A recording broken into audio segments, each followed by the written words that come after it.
ఈ సభ తర్వాత మీ కార్యాచరణ ఎలా ఉండబోతుంది? ఇప్పటివరకు నేను చూస్తున్నాను, పరామర్శలు చూస్తున్నాను.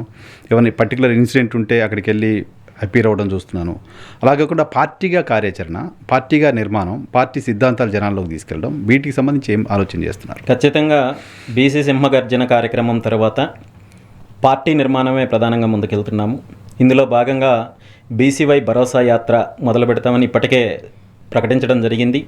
ప్రతి నియోజకవర్గంలో కూడా గ్రామ స్థాయి నుండి పార్టీని బలోపేతం చేసే దిశగా 2 తెలుగు రాష్ట్రాల్లో కూడా పార్టీని అన్ని వర్గాల ప్రజలకు చేరవేసే దిశగా, అదేవిధంగా అన్ని వర్గాలను ఏకం చేసే దిశగా పార్టీ ముందుకెళ్తుంది. తొందరలో రాబోయే రోజుల్లో బీసీవై పార్టీ మీరు ఇప్పటివరకు చెప్పిన ప్రధాన పార్టీలు ఏవైతే ఉన్నాయో, ఈ దోపిడీ పార్టీలు ఏవైతే ఉన్నాయో, ప్రజాబలం విషయంలో వీటన్నింటికంటే కూడా బలమైన పార్టీగా ఎదగడానికి, పార్టీని నిర్మించడానికి ప్రణాళికలు సిద్ధం చేస్తున్నాం. నాకు అర్థం కాలేదు, ఆ బ్రోచర్ చూశాను మీది, సింహగర్జన, బీసీ సింహగర్జన బ్రోచర్ చూస్తే దాంట్లో శ్రీకృష్ణుడు జాంబవతి కళ్యాణం కార్యక్రమం అని ఉంది. ఏంటి ఆ సభలో శ్రీకృష్ణుడు జాంబవతి కళ్యాణం కార్యక్రమం ఏంటి? అది ఎందుకు వచ్చింది అక్కడికి? ఇది ఒక రకంగా ఏంటంటే సామాజిక చైతన్యంతో పాటు సమాజంలో వృత్తుల ఆధారంగా ఉన్న కులాలను ఏకం చెయ్యాలనే ఒక ఆలోచనతో, ఒక మంచి ఆశయంతో ఈ కార్యక్రమాన్ని తీసుకోవడం జరిగింది. చరిత్రలో మనందరికీ తెలుసు, ఆనాడు శ్రీకృష్ణ పరమాత్ముడు, శ్రీకృష్ణుడు అంటే కేవలము ఆయన ఆ నారాయణుడి స్వరూపం మాత్రమే కాదు, అదేవిధంగా లోకానికి భగవద్గీత అందించిన దేవదేవుడు మాత్రమే కాదు, ఆనాడే ఈ వృత్తుల ఆధారంగా ఉన్న కులాలను ఏకం చెయ్యాలనే సామాజిక బాధ్యతతో ఆయన యాదవ కులానికి సంబంధించిన శ్రీకృష్ణ భగవానుడు మాదిక సామాజిక వర్గానికి సంబంధించిన జాంబవతీ దేవిని వివాహమాడి భవిష్యత్తు తరాలకు ఒక సంకేతాన్ని ఇచ్చారు. ఓకే, ఆయన ఆదర్శంగా తీసుకొని ఆ చరిత్రని అన్ని సామాజిక వర్గాలకు చేరవేర్చాలి, ఆ చైతన్యం తీసుకురావాలనే ఆలోచనతోటే ఇలాంటి ఒక మంచి కార్యక్రమంలో, ఇలాంటి ఒక చారిత్రాత్మకమైన కార్యక్రమం చేస్తే బాగుంటుందనే ఉద్దేశంతో, ఆ సంకల్పంతో ఈ కార్యక్రమాన్ని నిర్వహించదలపెట్టింది.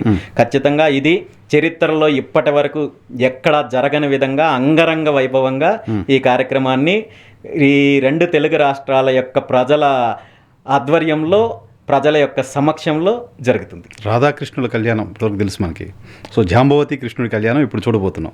సో అంటే పొలిటికల్ ఈక్వేషన్ కూడానా, ఆ సామాజిక వర్గం, బీసీ సామాజిక వర్గం, వీటిని మెర్జ్ చేసే ప్రయత్నం? డెఫినెట్గా అన్న, నా ఆలోచన అయితే ఒకటే, ఎక్కడ అవకాశం ఉన్నా, ఎక్కడ ఆ సందర్భం ఉన్నా ఖచ్చితంగా అన్ని సామాజిక వర్గాలను ఏకం చెయ్యడానికి నేను ముందుకుంటాను.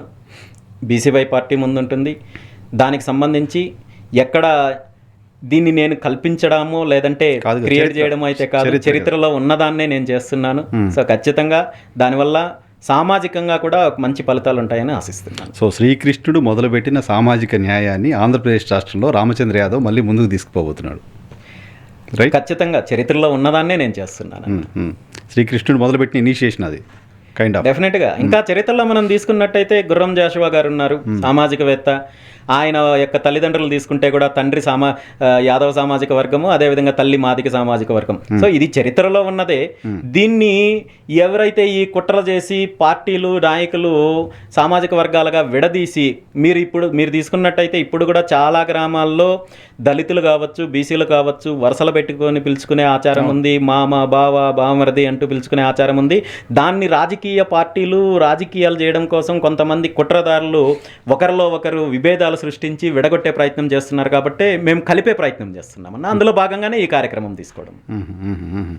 సో పురాణాలకు సామాజిక న్యాయానికి లింక్ పెట్టి ఆంధ్రప్రదేశ్ రాజకీయాల్లోకి ఎమర్జ్ అవ్వబోతున్నారు, ఆంధ్రప్రదేశ్ రాజకీయాల్లోకి వెళ్ళబోతున్నారు. డెఫినెట్గా దీని ద్వారా సామాజిక వర్గాలు ఏకమవుతాయంటే అందులో మొదటగా సంతోషించే వ్యక్తి నేను. ఇది రాజకీయాలకు అతీతంగా చేస్తున్న ప్రయత్నము. డెఫినెట్గా దీనివల్ల మంచి జరుగుతుంది తప్ప ఎక్కడ దీనివల్ల ఎవరికి ఏ ఇబ్బంది ఉండదు.